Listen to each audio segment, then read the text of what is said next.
पहाड़ों की उस खामोश रात में लकड़ी के उस छोटे से घर के अंदर अब सिर्फ सन्नाटा नहीं था, बल्कि एक ऐसी धड़कन थी जो 7 साल के इंतजार को खत्म कर रही थी। रात का वो अनकहा वादा, बाहर ठंडी हवाएं चल रही थीं, लेकिन कमरे के अंदर चिमनी में जलती आग की गर्माहट और कबीर की नजरों की तपिश सिया को अंदर तक भिगो रही थी।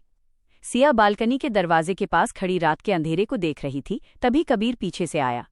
बिना एक शब्द कहे उसने अपनी बाहें सिया के पेट के चारों ओर लपेट दी और अपना चेहरा उसकी गर्दन के घुमाव में छिपा लिया।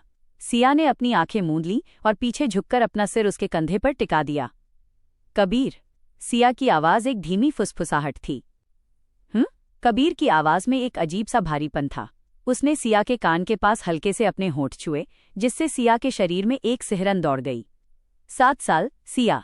हर रात मैंने इसी पल का ख्वाब देखा है, जहां न कोई अतीत का साया हो, न भागने की मजबूरी। कबीर ने उसे धीरे से अपनी ओर घुमाया। आग की हल्की रोशनी में सिया का चेहरा दमक रहा था।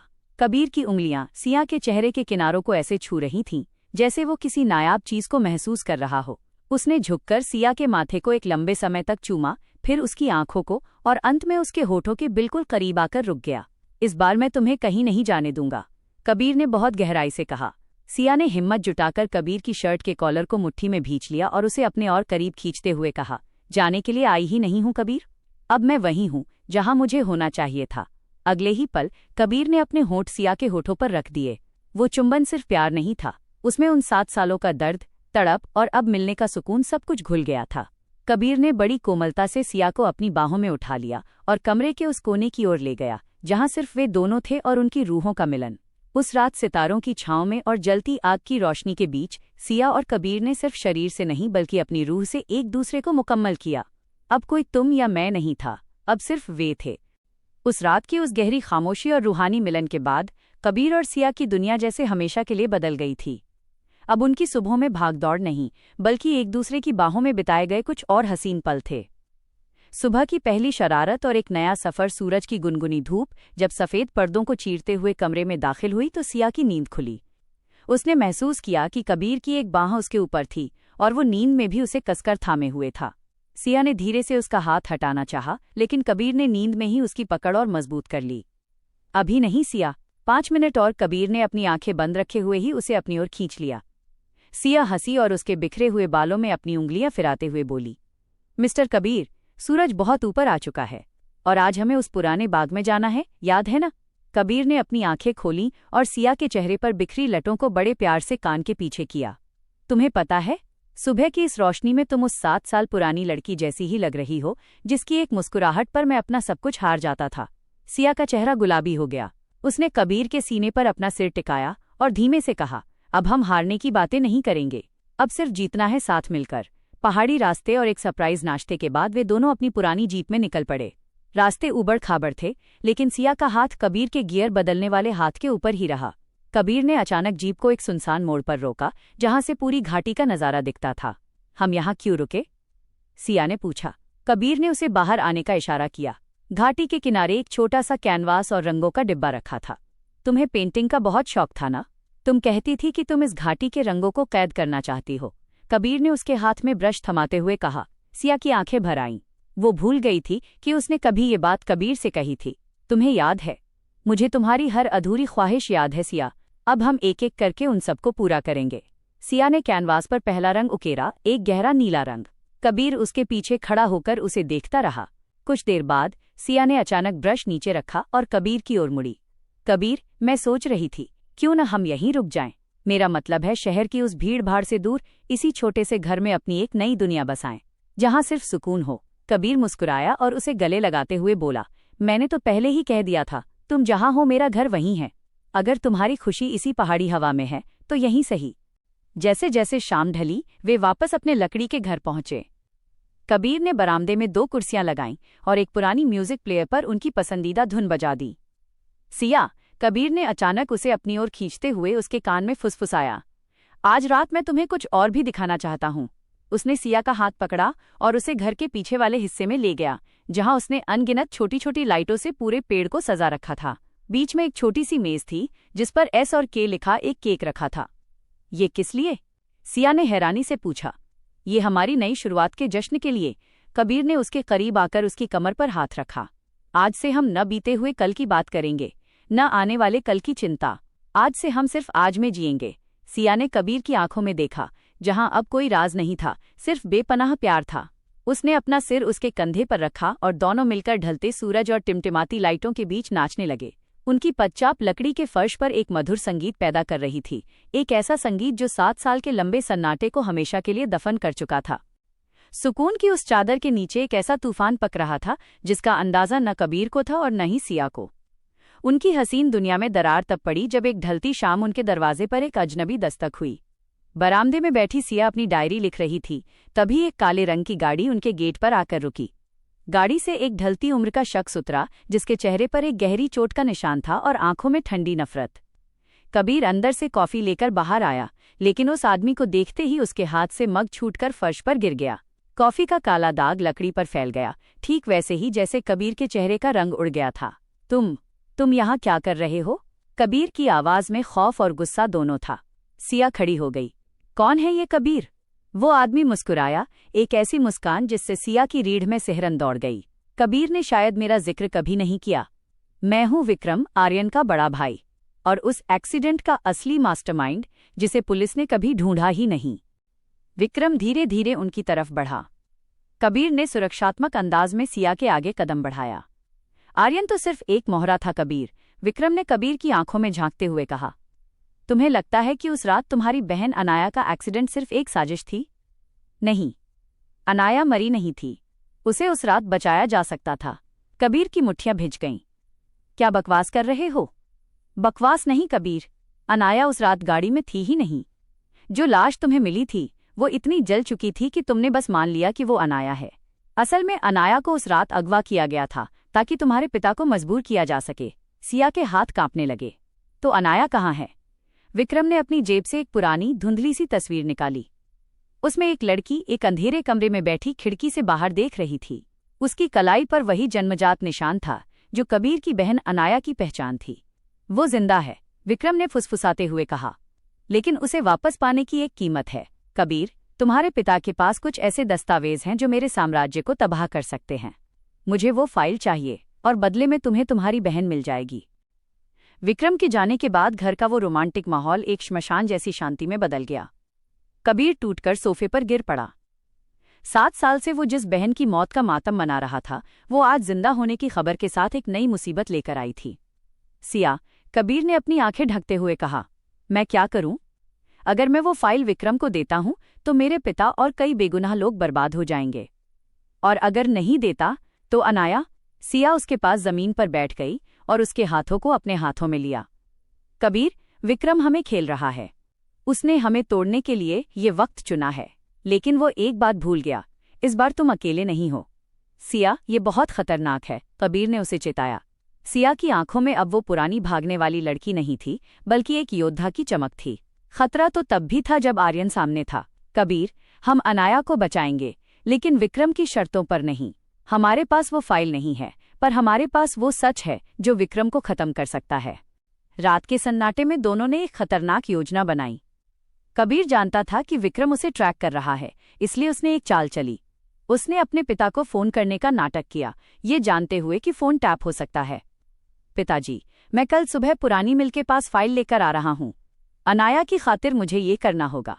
फोन रखते ही कबीर ने सिया की ओर देखा। कल सुबह सब कुछ खत्म हो जाएगा, या तो हम या विक्रम। सिया ने कबीर का चेहरा अपने हाथों में लिया और उसके होठों को हल्के से चूमते हुए कहा, कल सुबह हमारी जीत की पहली किरण होगी। मैं तुम्हारे साथ हूं कबीर। पुरानी मिल के खंडहरों के बीच कोहरा छाया हुआ था। जंग खाए लोहे के गेट की चरमराहट सन्नाटे को चीर रही थी। कबीर के हाथ में एक काला बैग था और सिया उसके बिल्कुल पीछे साये की तरह चल रही थी। विक्रम ऊंचाई पर बनी एक लोहे की रेलिंग पर खड़ा था। उसके हाथ में जलती हुई सिगरेट थी और बगल में 2 हथियारबंद आदमी। उसने नीचे देखते हुए एक ठंडी हंसी हंसा। समय के पाबंद हो कबीर, फाइल कहाँ है? कबीर ने बैग ऊपर उठाया।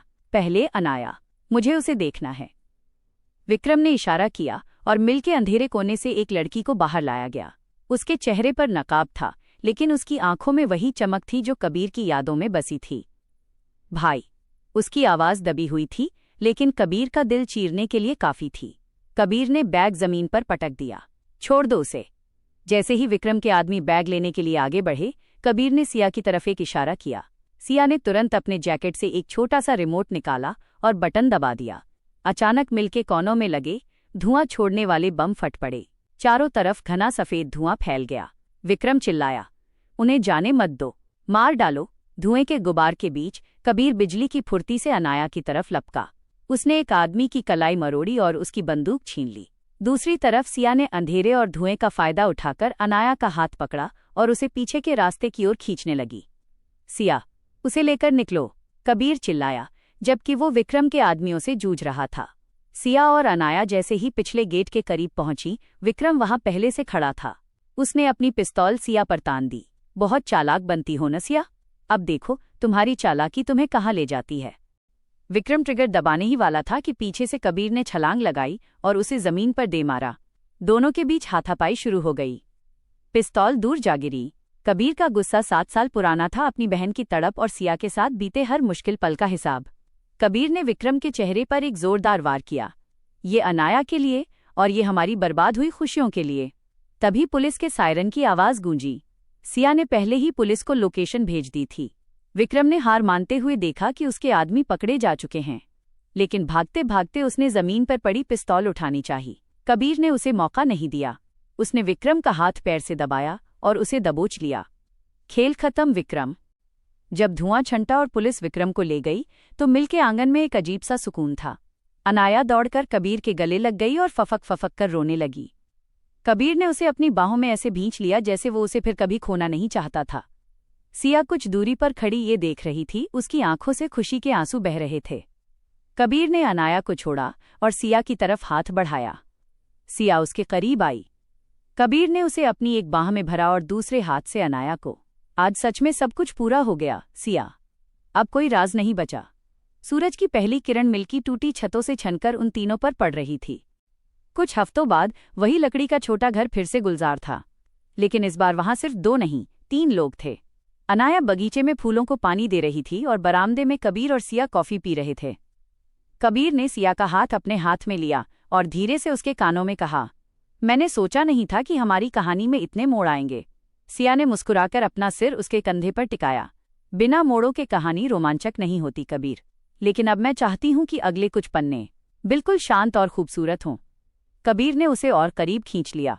मंजूर है, अब सिर्फ प्यार होगा और ढेर सारा वक्त। पहाड़ों की वादियों में उनकी हंसी गूंज उठी और इस बार वो हंसी अधूरी नहीं थी। शांति के कुछ महीने बीते ही थे कि एक सुबह कबीर और सिया के जीवन में एक ऐसी खबर आई जिसने उनके भविष्य की नींव ही बदल दी। पहाड़ों पर पहली बर्फ गिरी थी। पूरा लकड़ी का घर सफेद चादर से ढका हुआ था। कबीर रसोई में नाश्ता बना रहा था, तभी उसने देखा कि सिया बरामदे में खड़ी है, लेकिन उसका चेहरा कुछ पीला पड़ा हुआ था। सिया, क्या हुआ? तबीयत ठीक नहीं है? कबीर ने फौरन पास जाकर उसके कंधे थाम लिए।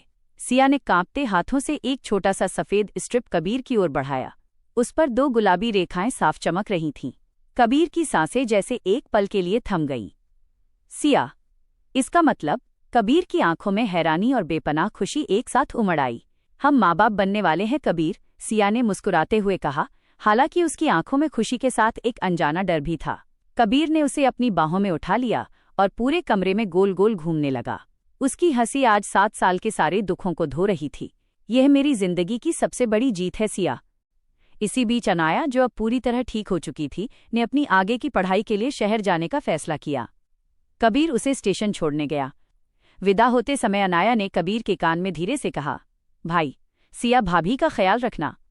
मुझे नहीं पता क्यों, लेकिन पिछले कुछ दिनों से मुझे ऐसा लग रहा है जैसे कोई हमारे घर पर नजर रख रहा है। कबीर ने उसे हंसकर टाल दिया।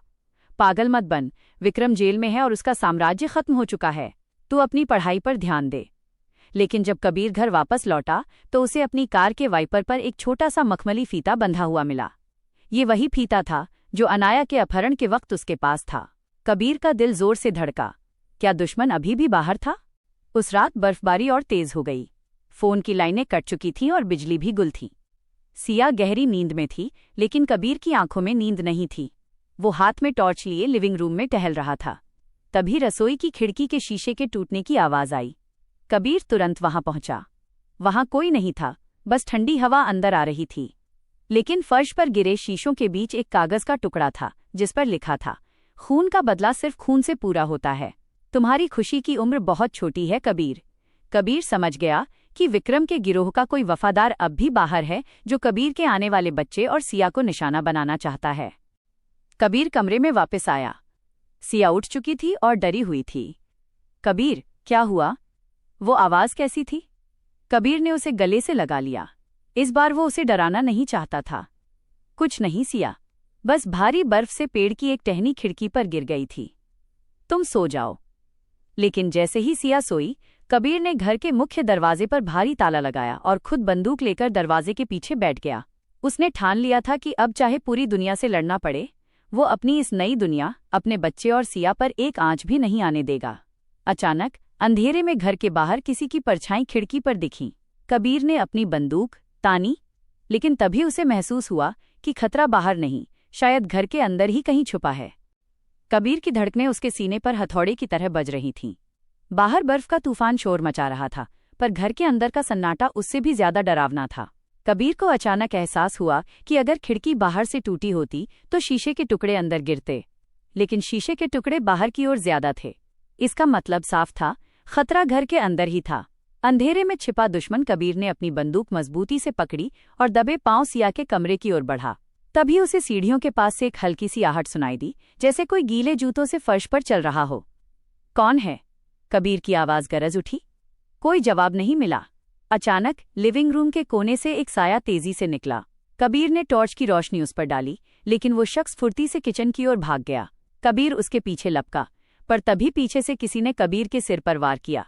कबीर लड़खड़ा कर गिरा।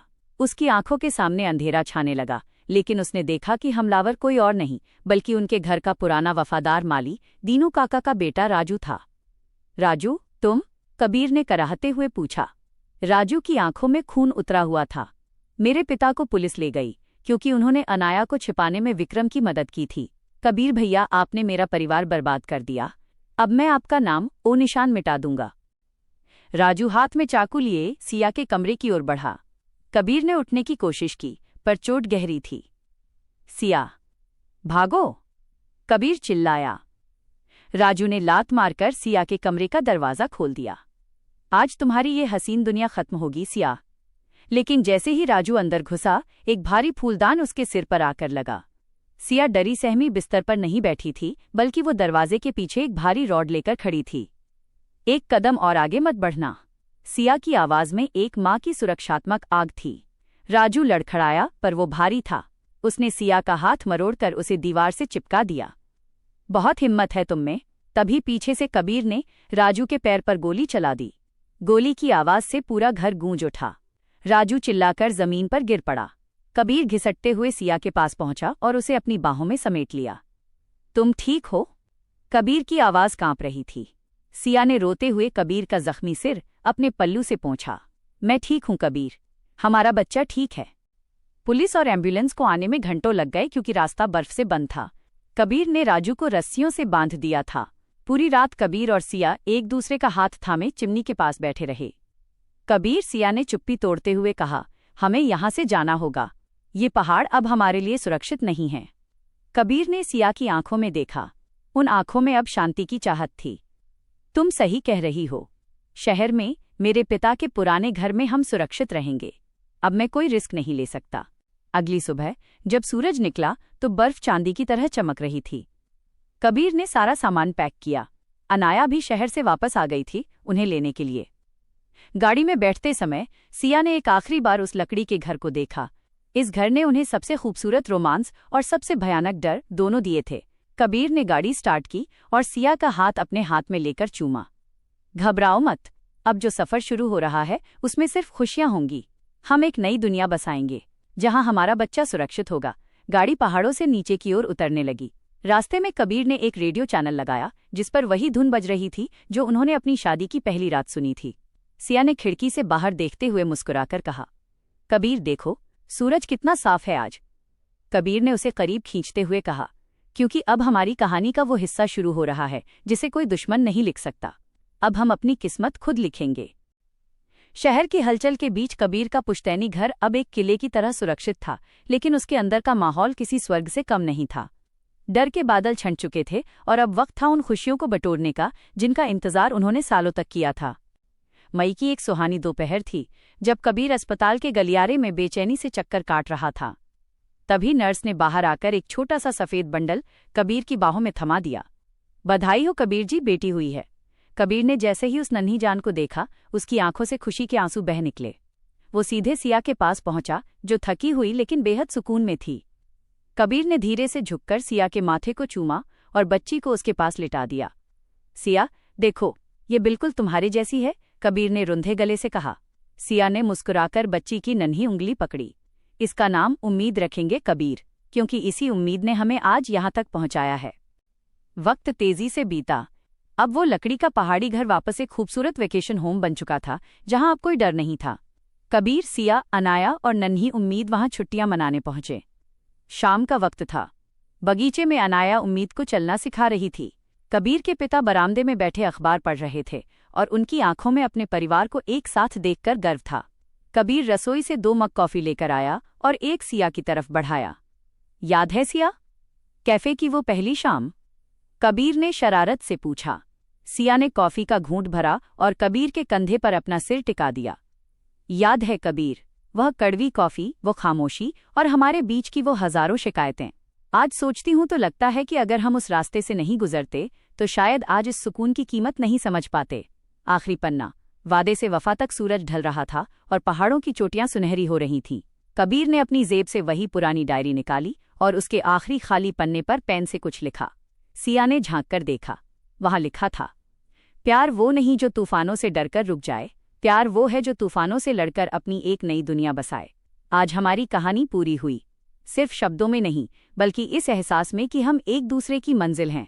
कबीर ने डायरी बंद की और सिया का हाथ कसकर थाम लिया। नन्ही उम्मीद दौड़ती हुई आई और उन दोनों के पैरों से लिपट गई। कबीर ने उसे गोद में उठा लिया और तीनों ढलते सूरज को देखने लगे। अब कोई भागना नहीं था, कोई इंतजार नहीं था और न ही कोई अधूरा राज। सिया और कबीर की अधूरी किताब का आखिरी अध्याय एक ऐसी मुस्कुराहट के साथ खत्म हुआ जो 7 जन्मों तक साथ रहने का वादा कर रही थी।